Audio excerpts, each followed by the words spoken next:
Hello, everyone. My name is Yuyang Wang, a mechanical engineering PhD student in Carnegie Mellon University. So in this presentation, I will be talking about our work, Ozark Nanopore, highly efficient and selective graphene nanopore design by artificial intelligence for water desalination. So this work is together with my colleague, also a PhD student in CMU, Johnny, and also under supervision with Professor Amir Barati. So the motivation behind this work is that we want to have energy efficient reverse osmosis water desalination. And it has been proved that it can be really beneficial for us human beings to combat global water scarcity. So the reverse osmosis desalination involves using a piston, as shown here, to apply pressure on saline water against a porous membrane.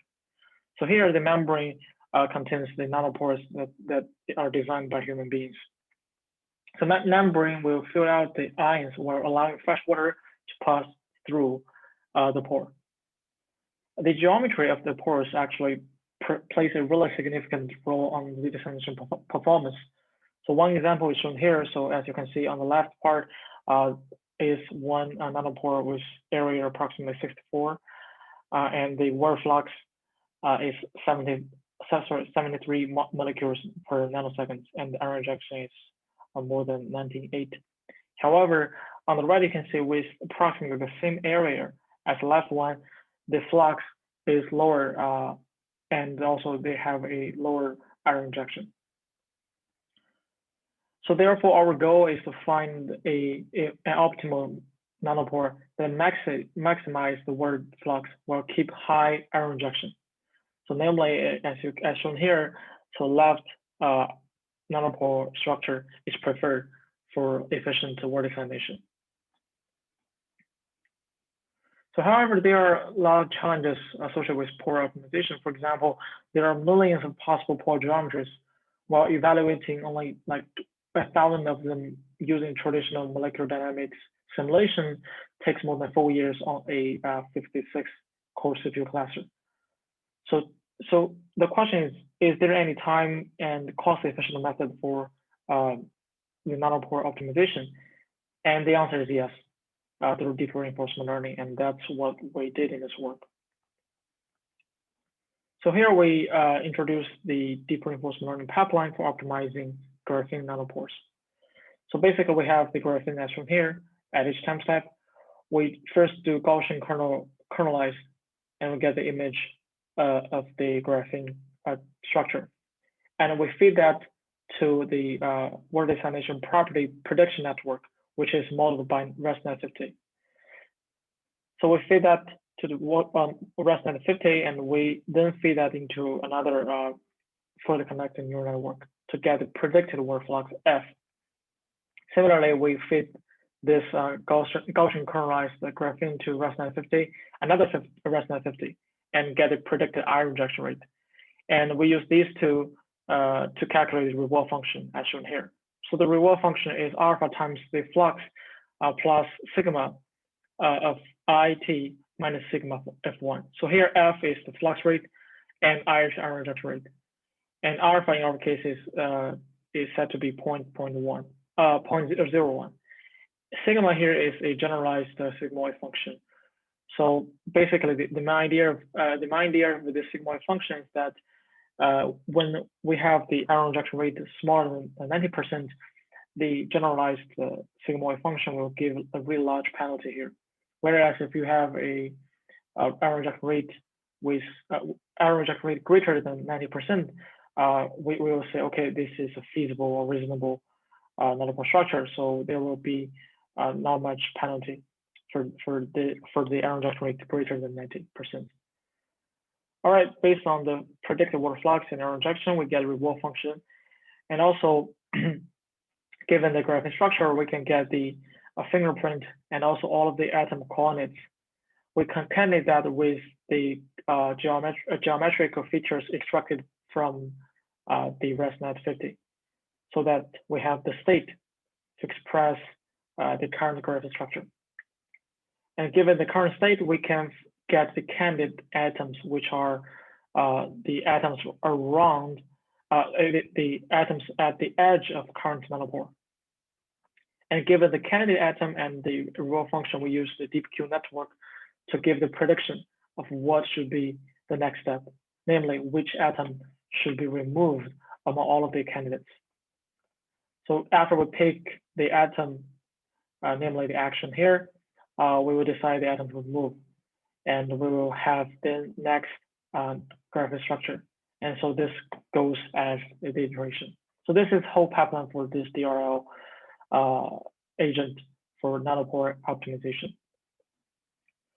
So here, to make the word desalination performance prediction efficient, we use a convolutional neural network, namely a CNN. So given this image format of nanopore structure, we feed that into a CNN feature structure, either resonance 18 or resonance 50 or VGG 16. And then we get a vector of dimension 1000. And then we feed that into a downstream fully connected neural network, whose architecture is shown here, and we get the prediction of word flux and error injection. So experiments show that using resonance 50 gave us the best performance in predicting both flux and error injection.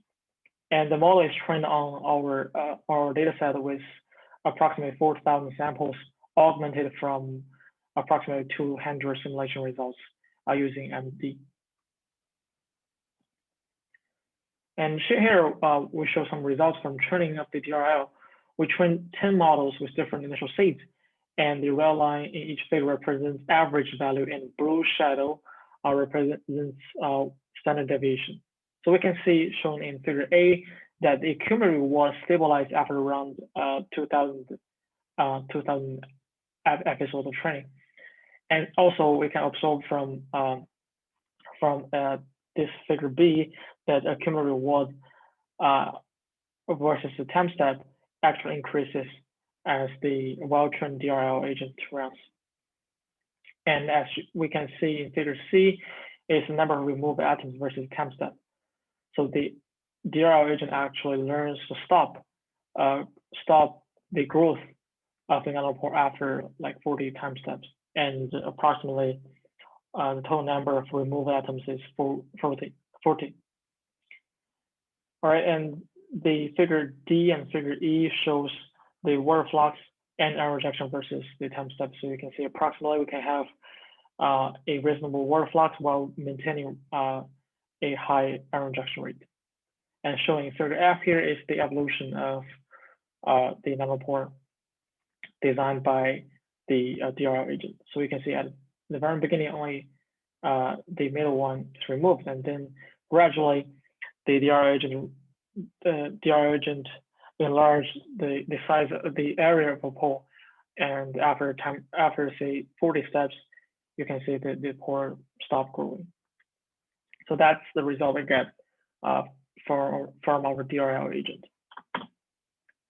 We also show the T-snake plot on the pores we have, so you can see actually the ResNet actually extracts features extract 1,000 dimensional features, and we map that to 2D two-dimensional. So in this figure, each point is colored by either its water flux or error injection. And we can see T-snake tend to cluster nanopores that has similar water desalination performance, which means that the features extracted by resonance 50 successfully captured the instance of nanopore geometry.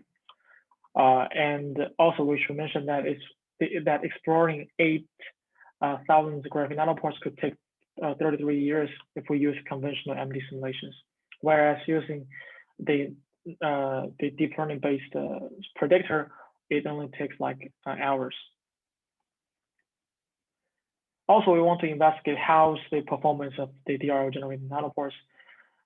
So this actually comes to the most important question: did DRL find any better performance nanopores, especially in comparison to some circular nanopore, things like that?